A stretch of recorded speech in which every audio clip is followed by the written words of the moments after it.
Shivanna sir, ಇಲ್ಲಿ ಭಾರತದಲ್ಲಿ ಆಗ್ತಿರುವಂತಹ ಸದ್ಯಕ್ಕೆ ಒಂದು ಡೆವಲಪ್ಮೆಂಟ್ ಬಗ್ಗೆ ಕೇಳ್ತಾ ಇದ್ದೀನಿ. ಆಪರೇಷನ್ ಸಿಂಧೂರ ಅನ್ನುವಂಥದ್ದು ಪಹಲ್ಗಾಮ್ ಮೇಲೆ ಆಗಿರುವಂತಹ ಅಟ್ಯಾಕ್, ಅದನ್ನ ಪ್ರತಿಕಾರ ತೀರಿಸಿಕೊಳ್ಳೋದಕ್ಕೋಸ್ಕರ ಇದೀಗ ಇಂಡಿಯಾದವರು ಆಪರೇಷನ್ ಸಿಂಧೂರ ಮೂಲಕ ಕೈಗೆತ್ತಿಕೊಂಡಿರುವಂಥದ್ದು ಪ್ರಾರಂಭಿಸಿದ್ದಾರೆ. ಇವತ್ತು ಮಧ್ಯರಾತ್ರಿ 1:30ಕ್ಕೆ ಪಾಕ್ ಮೇಲೆ ದಾಳಿ ಮಾಡಿರುವಂಥದ್ದು. ಸೊ ಇದ್ರ ಬಗ್ಗೆ ಈಗಾಗಲೇ ಟ್ವೀಟ್ ಮಾಡಿದ್ದಾರೆ ಸಾಕಷ್ಟು ಗಣ್ಯರು.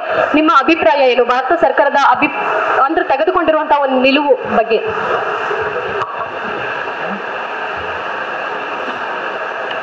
ಆಕ್ಚುಲಿ ನನಗೆ ಗೊತ್ತಿಲ್ಲ, ಇವಾಗ ಅದಕ್ಕೆ ಹೇಳಿದೆ ನಡೀತಾ ಅಂತ. ಆಗ ನಂಗೆ ಹುಷಾರಿಲ್ಲ ಆಕ್ಚುಲಿ ಆಗ ನೋಡ್ತಿದ್ದೆ.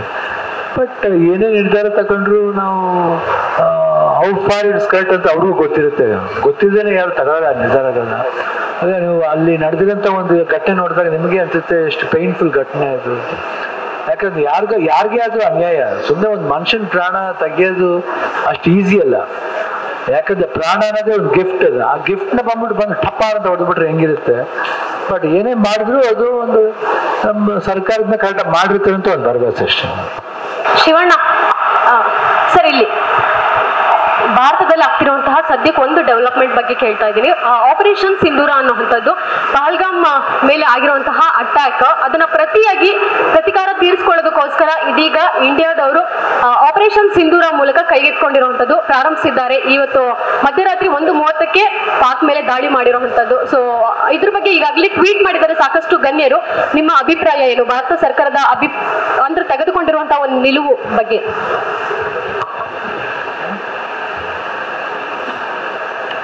ಆಕ್ಚುಲಿ ನನಗೆ ಗೊತ್ತಿಲ್ಲ, ಇವಾಗ ಅದಕ್ಕೆ ಹೇಳಿದೆ ನಡೀತಾ ಅಂತ. ಆಗ ನಂಗೆ ಹುಷಾರಿಲ್ಲ ಆಕ್ಚುಲಿ ಆಗ ನೋಡ್ತಿದ್ದೆ.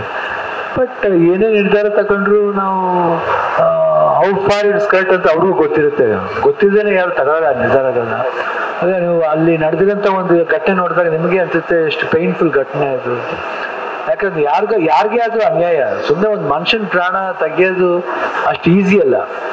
ಯಾಕಂದ್ರೆ ಪ್ರಾಣ ಅನ್ನೋದೇ ಒಂದು ಗಿಫ್ಟ್. ಅದು ಆ ಗಿಫ್ಟ್ ನ ಬಂದು ಟಪ್ಪ ಅಂತ ಹೊಡೆದ್ಬಿಟ್ರೆ ಹೆಂಗಿರುತ್ತೆ. ಬಟ್ ಏನೇ ಮಾಡಿದ್ರು ಅದು ಒಂದು ನಮ್ಮ ಸರ್ಕಾರದಿಂದ ಕರೆಕ್ಟಾಗಿ ಮಾಡಿರ್ತಾರೆ ಅಂತ ಒಂದು ಭರವಸೆ ಅಷ್ಟೇ.